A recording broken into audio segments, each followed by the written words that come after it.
Hi, this is Phil, and I'm here to tell you all about the Capes and Lunatics Patreon. Get early access to all of our interviews, including the monthly Chichester chats with writer and comic book legend D.G. Chichester, new episodes of classic Capes and Lunatics shows, including The Quantum Zone, This, That, or the Third, and many, many more specials, all completely uncensored. Access starts for $3 a month, full video when you pledge $5 a month. Check out the link in our show notes, or go to patreon.com/CapesandLunatics. Hope to see you there. Batman. My favourite character.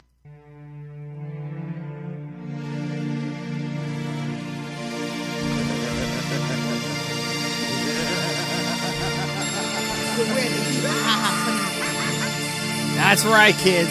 Welcome back to another episode of We Are the Knights. Well, this month, the Joker Podcast. Oh, no! Not the Joker Podcast. Jokers are wild! Oh, we are going to With Ray's other favorite character, Hee Hee Ha Ha Man. Anyway, I am Phil. Joining me, as always, it's no laughing matter. I am the knight. When she shows up, it's no laughing matter. It is. Move over. Consensually terrorizing it. That's right, kids. For the month of April. Well, they've got a reprieve for at least a year.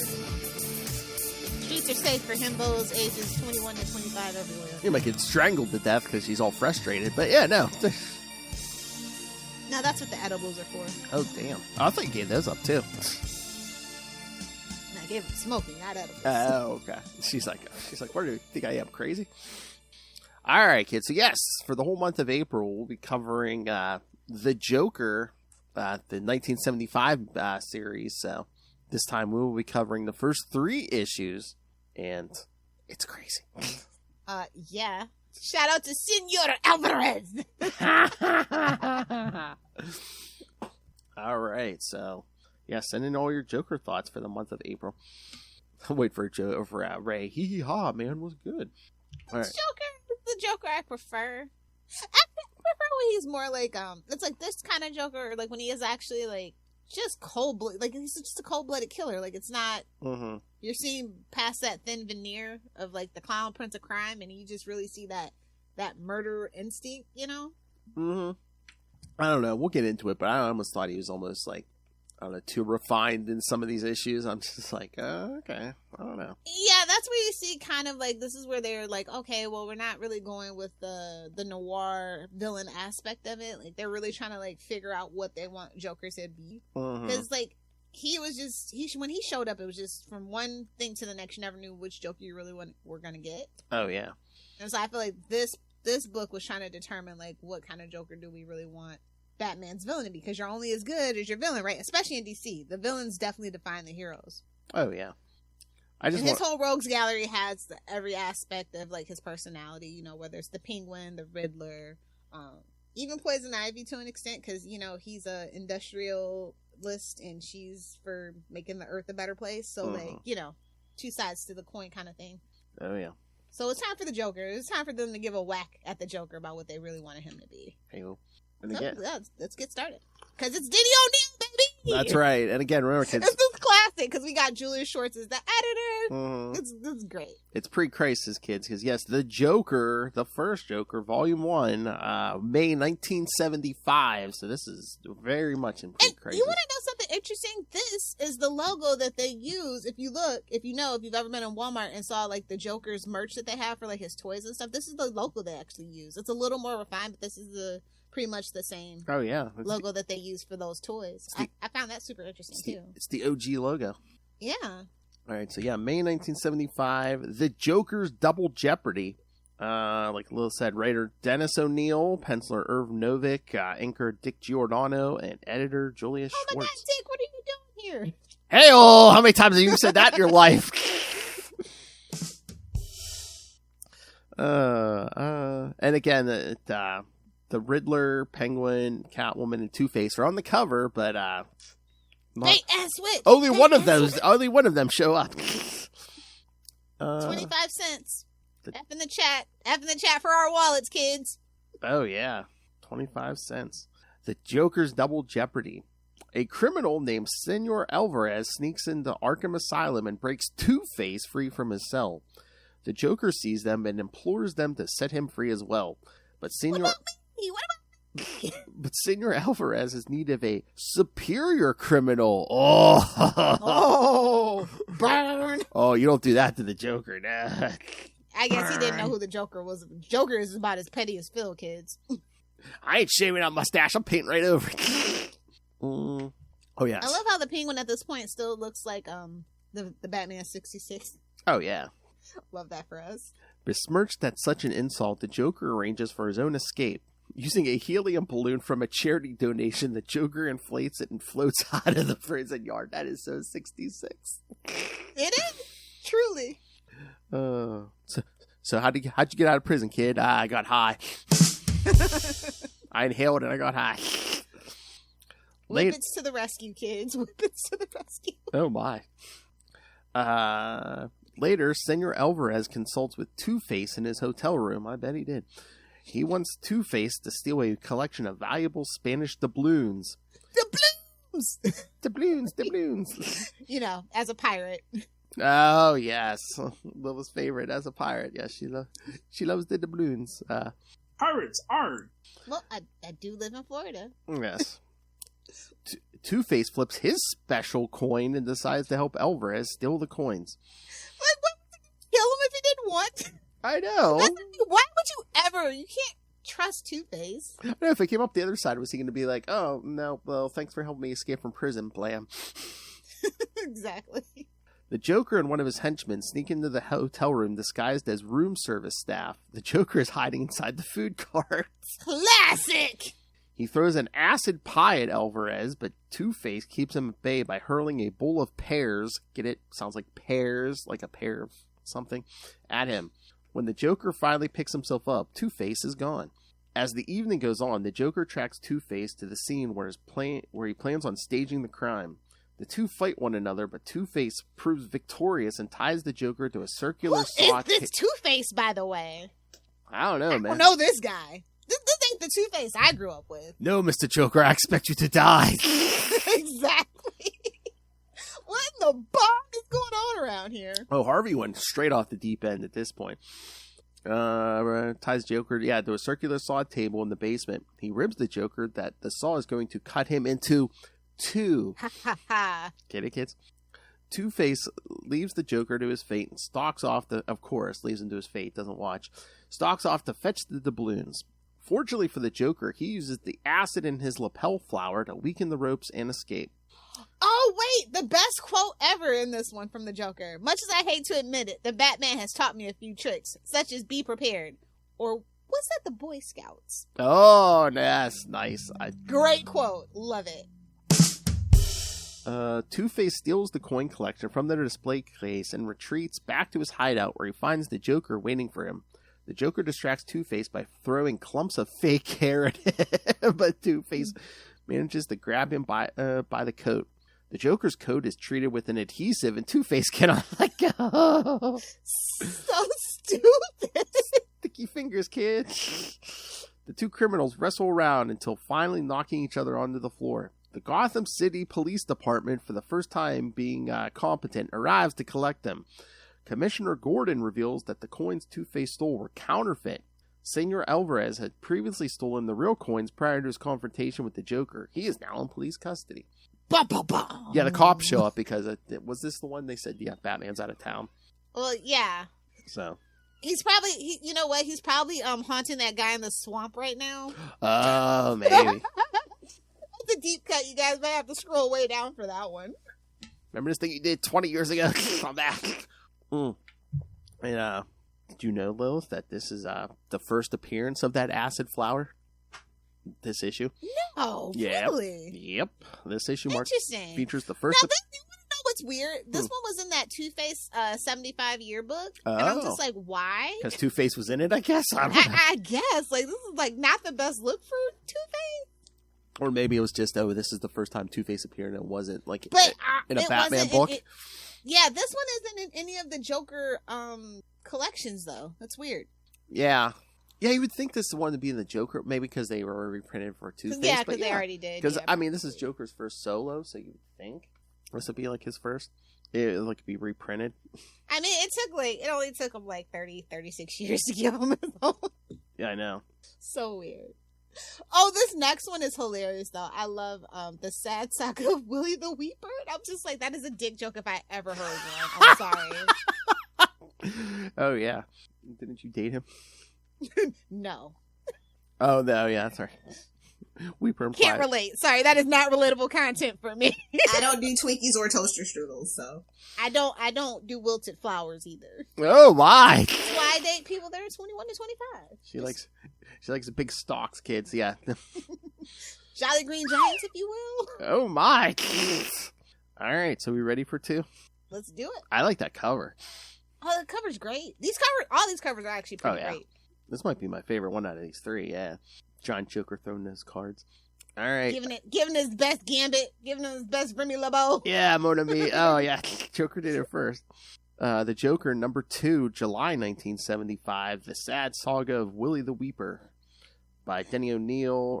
Is Marvin Fargo like a shout out to Marv Wolfman or no? I don't know, maybe.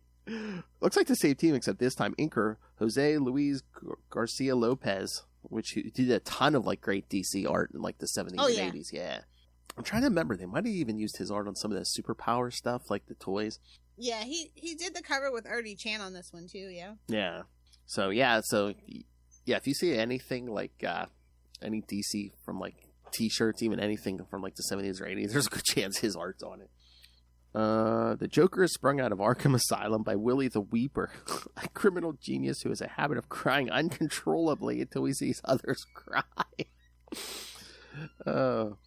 That's almost like you, but you just start laughing when you see other people cry. That's the bizarro version of me. So again, I've only read the first 3 so far, so is every issue going to be, well, how does Joker get out of Arkham this time? Oh yeah, absolutely. That's his whole shtick. Weeper. Because it's a revolving door. It's kind of a really sad take on mental illness, honestly. Well, if you're a man in the 70s, mental illness. Because if you're a woman, you get lobotomized still at this point. And your husband gets to divorce you and move on. That's right, especially if you come from a political family. They'll lobotomize you. Yep. Sad state of affairs. Weeper decided to get Joker's help to overcome his problem and use the Joker as his assistant during the robbery of a very expensive platinum from a wealthy man. The Joker... Relatable content for me. Yes. In a shocking turn of events, the Joker decides to double-cross Willie and teach him a lesson about trust. But the crime is eventually... Hey. What? Trust among thieves. Honor among thieves, damn it. Exactly. That's the whole thing where it falls apart. Or again, are we getting to the beginning of, I'm crazy. You can't trust me. I'm crazy. Of course. I can't. Even if I wanted to, I couldn't. But the crime is eventually foiled with help from a couple of Arkham Asylum guards, Benny Kiss and Marvin Fargo, who were fired after the Joker's escape. They got their revenge. Exactly. The Joker's treachery was not enough to cure Willie, but the madman's arrest apparently cured him of his problem. That is until the Joker decides to give the police information about Willie's own criminal activities. Wah, wah. Yep, no honor among thieves. What a shame. So it's so I'm seeing what Denny's doing here. It's kind of like unintentionally Joker's helping like defeat other villains. Because he is Batman's arch nemesis, so all other rogues are irrelevant. Oh yeah, you know what I mean? Like, so I get that. He's like, I'm gonna be the guy to kill Batman, but not really, because he's in love with him, or the idea of him and what that represents for him. Oh, an internal struggle kind of thing. You know what I mean? Yeah. So I do like this look and this take on it. I do. Yeah, and again, it's very Silver Agey. And it's like, and we never see Willie the Weeper again. Oh my god! Until Chip brings him back or something. He should show up in the hill. Oh. The hill. You're weeping now. Wait till. But please. You're waiting now. Wait till Jason shoots you in the face. Exactly. And it's only 9 issues. It's 9. It's so random. It's right? It was gonna be 10, and they only published the 9, and it wasn't until recently. I guess they released the 10th one and stuff. Yeah. Yeah, but for decades it was only. Was it like a Denny O'Neil thing that they released it even? Like if he was still alive, I don't think they would have released it. I think maybe, yeah. I wonder if it was like around. But that's still so random. That's such a random number. I guess it didn't do good. Maybe, yeah. But again, in that era, I'm like, in 75... It really wasn't about the villains in that era, to be fair. Yeah, exactly. I was going to say, how long would a villain's book last in that era? Could have at least gave it the maxi. But they weren't even really thinking about that back then either, so... Yeah. See, that's what I mean, though. I kind of like that. Like, you just never know. Like, they just ended... Books just ended randomly back then. Mm-hmm. Like, oh, that was the last one. You show up the next month and go, yeah, they don't make that book anymore, babe. Sorry. Well, just looking at them all, I wonder if it's just because, like, it seems like they went back and forth on writers. Like, Denny wrote the first 3, then he came back for number 6, and that was it for Denny. Well, he was probably busy with all the other stuff he was doing at this time. And then Elliot S. Magan wrote 4, 7, He was busy 8. doing other stuff at this time. He was getting ready for that Superman movie and writing the thing for it and stuff like that too. So yeah, and then like Martin Pasco wrote 5 and 10. Yeah, so there was like for 10 issues there was 3 I feel like writers. if Denny would have stuck through the whole thing, it probably would have been a bigger success. Yeah, like he had so many things to do on both sides of the street. Yeah, at this point. or even just like one consistent writer. But yeah, 10 issues there was 3 writers. Yeah, so that seems like. It kind of reminds me of I won't say what book, but it was a certain book in the 2000s that kind of every 5 issues had a new writer for a while. Oh, yeah. So it's like, I don't really actually like this character. You guys got too many stipulations on him. So I think that's what it kind of turned out to be in that particular case that I'm thinking of. I don't like the joke. Like I said, the Joker's hard to pin down. Like you know, it truly is. Like he can be anything for any season.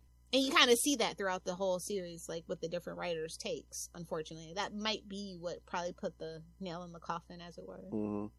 Oh, we also got an appearance in issue 2 from the Joker Mobile. Yeah. Which I was like... He's like, well, it worked for Green Arrow! I was like, wait a minute. I'm like, this wasn't the first appearance. No, the Joker Mobile's first appearance was Batman 37 from 1946. Yeah. Although I think my favorite Joker toy is Shut Up, Joker's Joy Buzzer. Was it this one where he's like, oh yeah, usually it's just a harmless little thing, but I amped it up for like 200 volts. Oh, remind me to tell a story about a tens machine on Patreon for next month. That reminds me of a story. Just remind me. Oh my. That is Patreon talk for sure. Oh, get ready, kids. We'll hear about what kind of joy buzzer Lilith was using. Also, shout out to the Hacienda. Hacienda, yes. I giggle every time I see that. Listen, it's corny, but I love it. Don't hey, man, I giggle every time I see that. Hacienda. Okay, let's get to 3. Okay. All right, Joker number... with guest appearance here. The Joker number 3, October 1975. The Last Ha-Ha. Writer Denny. This is kind of proving Ray's point, honestly. I know, but it's so ridiculous. So embarrassed right now. It's so ridiculous. It's so good. Go on. Writer Dennis O'Neill, penciler Ernie Chan, inker Jose Luis Garcia Lopez, colorist Joe Orlando, and editor Julia Schwartz. That's another thing too. Besides jumping writers, jumping art teams too. So I wonder if that probably didn't help it either. DC was a mess at this point in time too. Mm-hmm. The Joker steals a valuable clown mask from a museum, and the curator of the museum wrongly identifies the thief as the Creeper. The Creeper. When Jack Ryder learns of this false accusation, Jack Ryder every time. I can't think of a joke, but that does sound kind of dirty. Rod Thruster, take it. Richard Ryder. Exactly. When Jack Ryder learns of this, I think Jack Ryder invented the symbiote. The symbiote. Oh no, I forget what the guy's name, but he was on Howard Stern back in the day. When Jack Ryder learns of this false accusation, he transforms into the Creeper and goes looking for the Joker. The Creeper locates the Joker during the robbery of another valuable item, and he confronts the Clown Prince of Crime. Unfortunately, the Creeper gets amnesia after the battle with the Joker. Taking advantage of the situation, the Joker convinces the Creeper that they are allies, and together they capture the notorious cartoonist Sandy Saturn. I'm just waiting for the 66 music. The Joker tells the Creeper that Saturn is responsible for framing him, and in order to clear his name, he will have to deliver enough evidence to the police. The Joker gives the Creeper a bag with evidence and tells the Creeper to go to the nearest police precinct. I feel like this is how Lilith gets rid of some of her himbos. Take this 20-pound bag of marijuana to the police. Like, I was like, Billy Batson, what are you doing? Inside the evidence Also, bag. Sandy Saturn is a parody of Charles Schultz, obviously, because of the cashews being peanuts, right? Oh, if I remember right. Inside the evidence bag, however, the Joker had placed a bomb, but thanks to the Joker unwittingly touching his transformation device, the Creeper transforms into relatable content for me. The Creeper transforms into Jack Ryder, and in doing so, regains his memory in time to prevent the bomb from exploding inside the police building. Afterwards, Ryder confronts the Joker as Creeper at the criminal's hacienda, and he gets the upper hand in the fight, defeating the Joker and taking him to the authorities.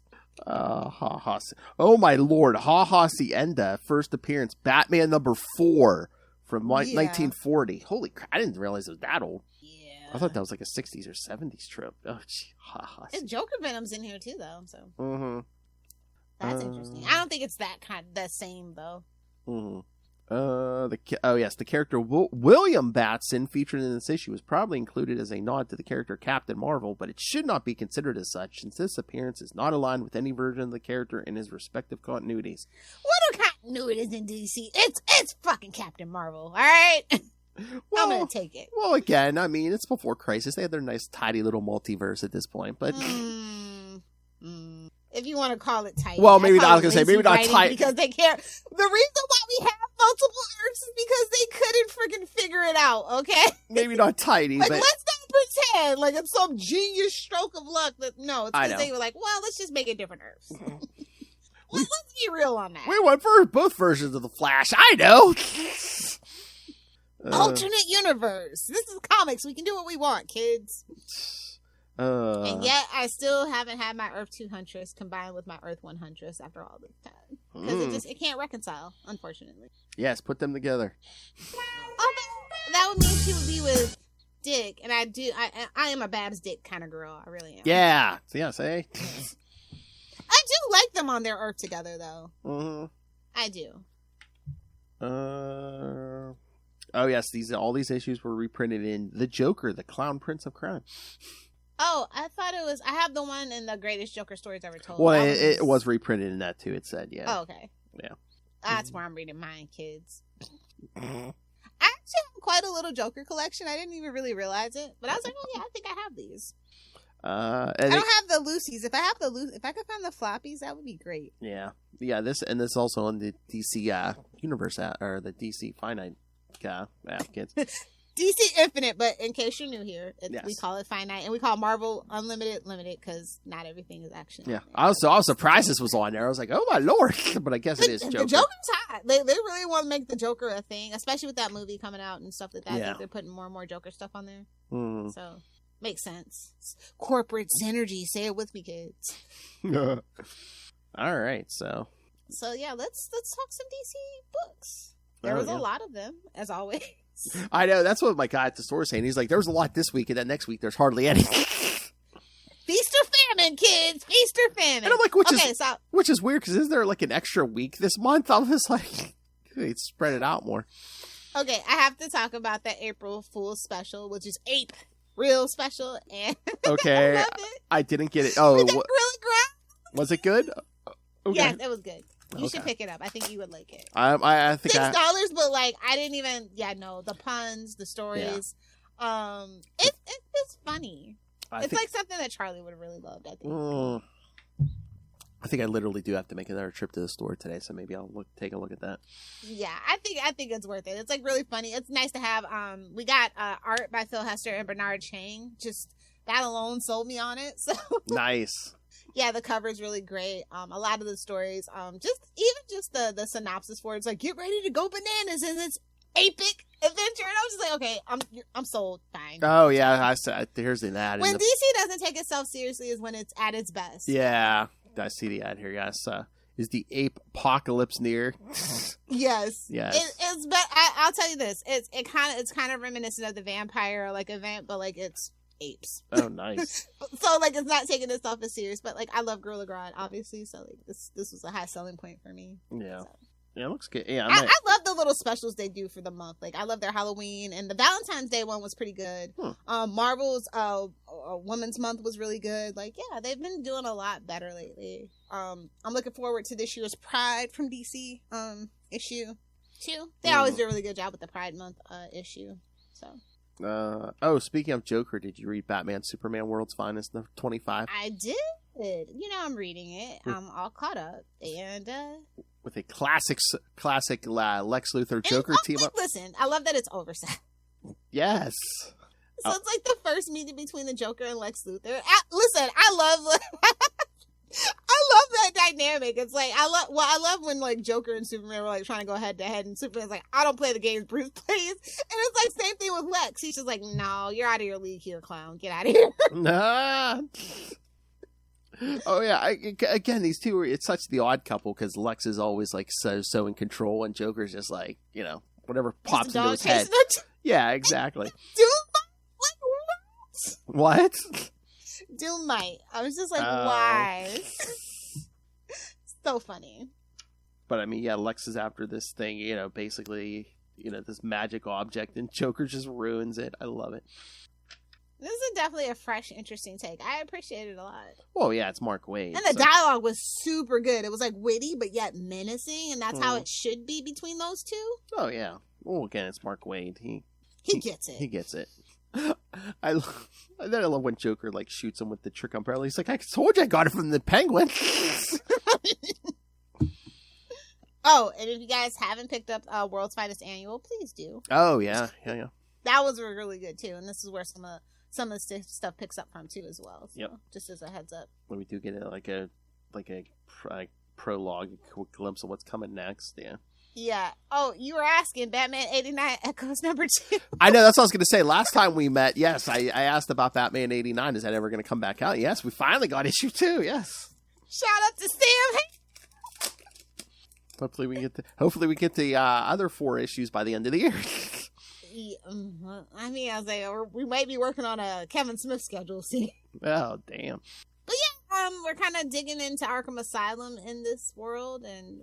Yeah, kind of. I don't really know what to make of that. Kind of get the Batman 89 versions of Scarecrow and Harley Quinn.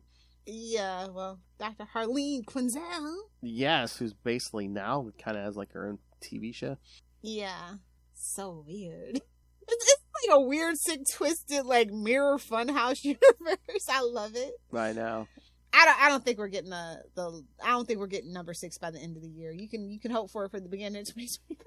Well, okay, what will we get first? Number 6 of this, or the next issue of Justice Society? Ooh, I'm gonna bank my money on Justice Society. Oh, actually. Okay. Because I think I'll hedge my bets on that one. Oh, I think it was one of the issues that was it 12 or something? Like they took it off the solicits. It's like it's not even solicited anymore. It's just like you'll get it when you get it. We might get it by the end of the year, I think. Mm-hmm. But yeah, that was kind of fun. Catwoman was out too. Oh yeah, 63. Yep. Shout out to Teenie Howard. The Wonder. So is 9 Lives gonna have 9 parts? I don't know. This is part 5. We could. I don't know. Yeah. So I feel like we might, and that would be fun. Mm-hmm. She's going into Aquaman's territory, so I don't know how I feel about that. Oh yeah, but he doesn't show up, kids. Yeah, I know. I was like, oh, what a bummer. That would have been kind of cool, but Aquaman's got other things to deal with right now. He doesn't need to be starring in anybody's. He needs to get his shit together. Looking for yeah, this. So that it was kind of weird. There was like this film director that was like brainwashed, and I'm just like, yeah, what is going on? These bitches are getting so wacky. I kind of love it. It's almost giving 666 vibes. The plots a little bit sometimes in a loving way. I love when they come back up and Catwoman's like, well, spoilers again, she spends one of those lives, and it's just, I love that director. Oh, I guess I need to do mouth to mouth. I was like, I think she has her own flotation devices. I think she'll be just fine. I don't know, man. She has superior lung capacity. Raquel Welch. Cat fighting. That's a Seinfeld joke. Oh yeah, I know. And if the rest of you should know that. We might have kids who weren't old enough to remember Seinfeld. Should still watch it. It's Why would you want to though? It is a product of its time. Again, everything gets solved with cell phones. I was gonna say, yeah, there's not a cell phone in sight. Well, no, that's not true. Last season, Lainey gets a cell phone. Oh yeah. Yikes. So what else was up from DC? What is related? Oh, just Justice Society of America number 9. Mm-hmm. Nightwing 112. Duh, dummy. Mm-hmm. And as we learned, Legacy number 299, because next month is going to be Legacy 300. God, fucking Legacy numbering is a plague, which and is bane of my existence. Which is weird because me and Kristen were looking. I think it's still like the same size as like the one we got this week. It's just like, I'm like, really? They're not doing a double sized? I'm surprised. Which is crazy because we're getting a Titans movie allegedly in the Gunn universe. And like, so you think they'd be ramping it up? And like Kristen pointed out, it's like an anniversary. Oh wait, no, it's gonna wait because the Robin in the Gunn universe is Damian. Does that mean the Robin in the Titans is gonna be Damian too? I hope not. I don't know. I don't think That's not gonna work. I don't think they even said who's gonna be in the Titans yet, like character wise. So. Unless Dick's already... we definitively know that Damian is the Robin. Yeah, but unless Dick's already Nightwing or something, who knows? Okay, let's hope so. Yeah. But, that was the weird thing, because as Kristen pointed out, they're not doing a double-sized issue, because this is Dick Grayson... Well, Nightwing, as Nightwing, his 40th anniversary. Yeah, where's my fucking book, by the way? Yeah, exactly. I need a nice hardcover to go with the rest of like my Batman, my Green Arrows, my Jokers, like my Wonder Woman's. Like Lil says I need a book. Where is the book? Lil says I need a book and I need it hard. Yeah, I know. It looks like a regular size issue, and it's just like, really? I'm gonna pass that. I mean, that's why are they not celebrating the anniversary? That's weird. I know. But no, so did you like 112? It's we're kind of wrapping up the last month's story. That's what we said. Yeah. Yeah, it's it wasn't really a supervillain, but it was a nice murder mystery thing. We got to change a character POV, so that was kind of fun and interesting. Mm-hmm. Oh yeah, from Batman's point of view, yeah, that was nice. Yeah, I like the cover too. Mm-hmm. It's like Batman's doing the Naruto run, so I was just like, okay. I'm trying to appeal to the kids. I see you. And like we said, it's kind of nice that he wasn't grim and gritty. We kind of see him, his love for his son. And you know what? This team has done a really great job, much like Tom used to do with blending character-driven drama and giving us actually really cool action. Yeah. And I think that's kind of the balance that you want. And that's why I actually kind of like the Agent of Spiral stuff. Like, at first I was kind of pissed off about it, but as the story went on, it got really good. Yeah. And it explored different sides of him. And this team is kind of trying to do their own thing, but in that same kind of way of just like kind of doing something a little bit different off the beaten path, because his character has been around for 40 years. He's pretty much done everything. He has literally been Batman, and Damian has been his Robin, and he's been a better Batman than Batman. Exactly. So it's like not really much left to do with the character. I feel like a lot of writers feel like that. Yeah, but there's so much more you can do. I'm kind of scared because Tom's going to be gone off by September or something. So I just wonder who they're going to give the book to, because they're going to renumber and give it to somebody. Who would you want to see? I don't know. That's what we were talking. I don't know. Who's worthy? I mean, maybe just because... You want to see somebody from, like, the past, or do you want to give it to a new person? I mean, if you do the past, I mean, oh, God, Mark Waid, maybe? Oh, okay. I mean, he knows his DC history, and, he's a good writer. I don't know if we did somebody new. Who could we give it to? It's new. Yeah, I don't know if we want... I don't know if we want Chip on here. I'm like... I mean, I'd say Chuck Dixon, but we all know. I'm just like, no, are you there?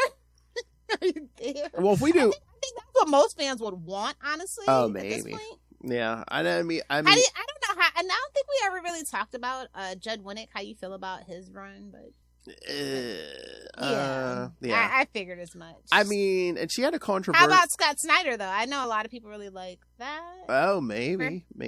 I was gonna say if we want to do a repeat on a Nightwing writer, I mean, she had a controversial moment or two, but Devin Grayson. Yeah, she's up there. My controversial pick would be Kyle Higgins, I think. Oh, okay.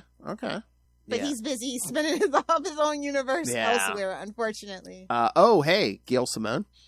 Oh, okay. I mean, she's done Birds of Prey and stuff. I mean, That's interesting. I think she wrote a little bit of the Nightwing and Birds of Prey. So, who else? I had another name. I know. Somebody said whoever it is, don't let it be Ben Percy. I was like, leave Ben Percy alone. But yeah, no, I agree. Not that he was not the best on writing Nightwing. But. No. She's always super busy. But how about the current Birds of Prey writer Kelly Thompson? I would actually love that, and I would love to see what she would do with the Dick Bab story. Just throwing it out there. Let's manifest, children. And again, if she stays on Birds of Prey, you can kind of do like semi-unofficial crossovers with those books and stuff. And yeah. How would you feel if they brought back Grant? What? What if they brought in Grant Wars? Oh man, we're talking about Mephisto's mushroom. I was gonna say that would be trip. We'd be down for an acid trip. Yeah. Nothing will ever be as good as Mephisto's mushrooms. I heard some people saying they would want Peter Tomasi back. I was like, it's too soon for him to come back. But to each their own. Too soon? I mean, what was that, like 2009, 2008, 2009? Is that too soon? I was being polite. Oh, okay. I was being polite. Trying to anything in that New 52 era, I'm just like, please, let's just not remind me. Well, that was kind of before New 52. Like right before. I don't know. I'm waiting to see. Fingers crossed. Hope it's good. And if it's a new person, I hope the person's like I said, I'd rather a person pitch and give an idea that they have than it just be assigned to somebody who's just it's just a job to them. Yeah. That's my only kind of ask, I guess. I hope it's someone either familiar with the character or someone willing to do a little bit of homework, maybe. Yeah, definitely. So did you not pick up Justice Society of America #9? Oh no, I did. Okay. No, yeah. No, I've been enjoying it when it's out. Patty. I know. Again, who am I? But no, I've been enjoying it. Because they're doing the whole Helena Wayne Huntress thing, and now they're. Because of where she came from, they're trying to reform these villains. Yeah. What about that reveal? What about that reveal at the end of that? Was that the Legionnaire? Yeah, it's like, why would you do that?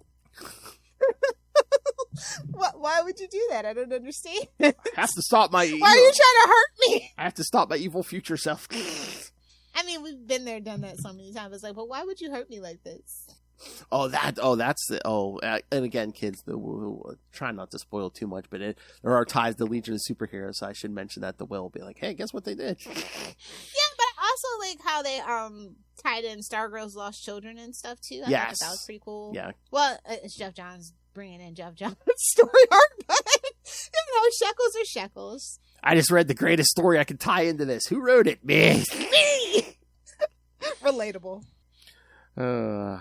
So, I'm just going to say, what else was that? Jon Stewart War Journal. Have you been reading that? No. No? I mean, it's all right. I mean, I've been enjoying the main Green Lantern book more with Jeremy Adams. I have picked that up from time to time. It's like, as much as I love John, this one's kind of slow and dry. And that's the thing. It's Philip Kennedy Johnson who was writing Action Comics for a while, which, again, some of his stuff is good, but it seems like he drags it out sometimes. I feel like at this point, John needs a partner. I just don't feel like John's interesting on his own anymore. Well, I mean, as Will and I are going and I guess that's why they're doing that little sister thing, but... I mean, as Will and I are doing a reread of all the Green Lantern stuff, it seems like, they've been teasing it, it seems like for 15 years now. It's like, bring back Kat Matui. Bring back his dead wife. Yeah. They bring back everyone else, so why not? Well, you know why. But... Well, yeah. What, women of color? Those Yeah, DC's got a bad track record. Those purple alien women. But no, but again, it's like they bring back everyone else, and you write a grave injustice that was done in one of the grave injustices done in Action Comics Weekly. Okay, I need to talk about a book because I want to know how this fucker sold his soul to get this book out. No tea, no shade. Justice League versus Godzilla versus Kong. #6. Brian Buccaletto, what the... Let me know. I'm ready to sell my soul because how? How did this book happen? I haven't been reading it. Is that the last one? Because I'll say, was it like a 6-issue mini? Apparently, it's been doing like this is like how Home Alone became one of the highest grossing movies of its time. It's like, how? Do you think that you sold your soul to the devil? That's the only answer. What do you think it's easier to, or they're just like, well, it's Godzilla, it's Kong, you know? It's crazy. It's okay though. Yeah, it's okay, but it's just like I might get the trade, but yeah. What is going on? Again, it's the best the Justice League has been too in a long. It's so sad. Well, that's the sad part. It's like half the time anymore, like you get the best classic Justice League. Yeah, being badasses, actually working as a team, caring about each other. Lex Luthor is a maniacal, manipulative maniac again, and it's like, but it's in a Godzilla versus Kong book. DC, get your shit together. That's their problem, is like you're getting the best iterations of these characters in like stuff that's out of continuity. Yeah. Like, yeah. Oh, is it just because sad. Is it just because all the baggage isn't there and stuff, and just that's exactly what it is. And this is what I mean. Like we're past the point. If you just wrote Justice League of America #1, didn't address anything, and just started telling stories, nobody would care. It's been that long. It's been that bad that they've been in that situation. Just start writing it. We don't care. Mm-hmm. Again, don't care. Put it in the perma late 90s, early 2000s frost of the timeline and just move on. Oh my God. That an eyelash. Oh my God. You want to bring it back and you want to push some damn units? Justice League #1 with Grant Morrison. Yep. Mm-hmm. Mm-hmm. Oh yeah. Hands down, that's what I would pitch. Oh, but you know what? I want to talk about a book that really improved. Okay. Shout out to Tom King. Like I said, I was kind of worried about Tom King writing Wonder Woman, but #7 was really awesome. I haven't read it yet, so it got better. Yeah. Okay. I'm gonna get there, but yeah, I haven't read it yet. So they're readdressing the whole situation. The thing that a lot of people hated was when they tried to make Superman and Wonder Woman a thing, right? Yes. It kind of killed that friendship that they had, and it just kind of tainted the lens on everything. But this story kind of sets out to fix that. And they're basically the title of the story is for the Batman who has everything. So it's about them trying to go into space to get a birthday gift for Bruce. Oh. And this really kind of fixes what Superman Wonder Woman relationship in the not so distant past fucked up. And I'm glad that Tom King addressed it. It's a fun side quest. It gives Diana has just been too hyper focused, I guess, on like whatever she's been hyper focused on, and it's like I like her relationship with Clark and Bruce. I think all the Trinity's dynamics inform who the characters are in any in any certain generation of what you're reading. You know what I mean? And that definitely, like I've always said, the Trinity needs to be fixed. And when they did that Wonder Woman Superman relationship, it really fucked a lot of things up for the Trinity. I think that's why people have been afraid to really kind of fix the Trinity. Well, New 50. And I think this is a step towards it. Well, New 52 messed up a lot of stuff. Yeah, brother, preaching to the choir. I think it's so crazy because like Green Arrow and Aquaman were so fantastic, but that was like and Batman Incorporated. I will forever be bitter about Batman Incorporated. It's right up there with Wonder Woman and the Snickers ad, to be perfectly honest. And but everything else is like garbage because like they just couldn't let go of the baggage. No. And it's like, babes, if you're gonna reboot, you gotta reboot. You can't have your cake and eat it too. No, although that phrase has never really made sense to me, but you know. No, again, it's like we still want all the Robins, but you know this universe is only Batman's only 25. How does that work? And again, this universe this new universe is only 5 years old, so it's like he had a Robin a year or something. Why does Batman wear black? Because he doesn't want to get shot, Lil. Why is the Robin's costume so bright in color? Because Batman doesn't want to get shot, Lil. Okay, so 5 Robins. There you go. I know, but they're still alive. I'm just saying. It's like oh, I have all these dead Robins. Now that would have been bleak. Yeah, although they wanted to keep Nightwing, and again, they wanted a Red Hood book, so you can't be killing people. It's like, just like, oh, yep. It's like you just admit it. You messed up with Crisis, and you've been chasing your tail ever since. Like we did a big bad cash grab, and we kind of fucked ourselves, and we just won't admit it. Between the damage and then just all the books they canceled when they started New 52, it's like we had a decent Red Robin book by Fabian and the Power Girl. Will probably never come back to DC. I know. And then the Power Girl book, and there was a bunch there. I was enjoying it. They just canceled them because New 52. They were trying to relive that high of the original Crisis, which we'd had so many other crises before that anyway. Mm-hmm. They were just like, "What are you doing?" Anyway, that's a rabbit hole on its own. Yeah. So I guess on that note, we could probably let the kids go for the afternoon. Yeah. Oh, that's a special we got to do one day. How did Crisis F up DC? Part 1. Oh man. Part 2. That's like a part infinity. No, God. One of infinity. Well, we always do it through like the lens of the Trinity. It's like, how did it mess up Superman? How did it mess up Batman? How did it mess up Wonder Woman? Oh, or the lens of the Justice League. Yeah. Oh yeah. The main like big 9 characters or whatever. Flash, Green Lantern, Aquaman, Green Arrow. I think Green Lantern came out the best, to be perfectly honest, just because of the nature of the Corps.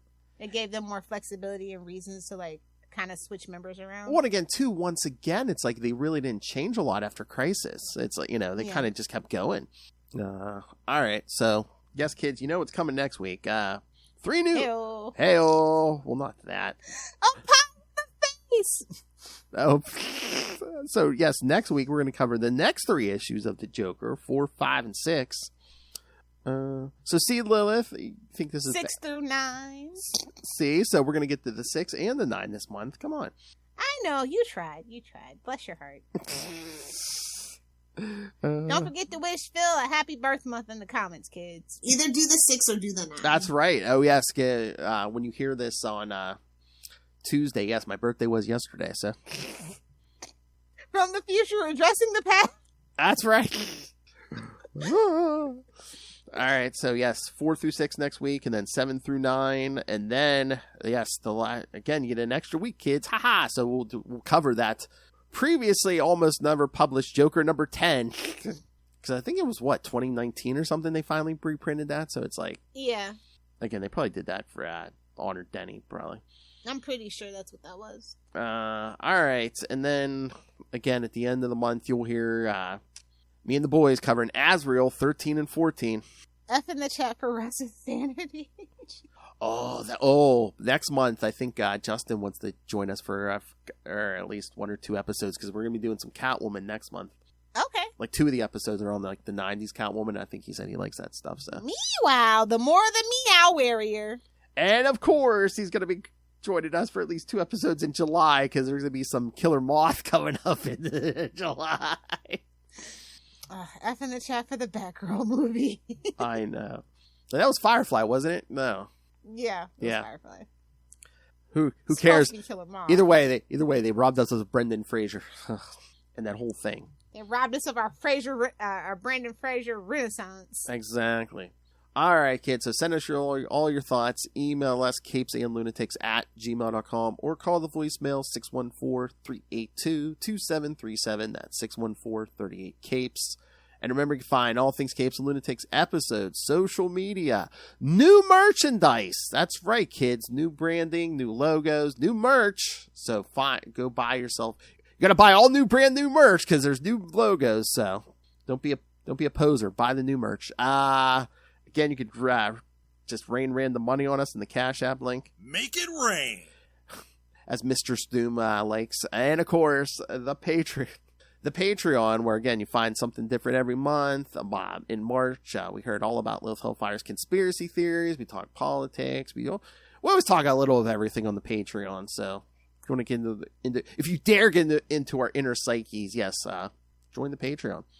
So find everything at tubespace.io/CapesandLunatics Podcast Network. It's tubespace.io/CapesandLunatics Podcast Network. More vicious and brutal than ever.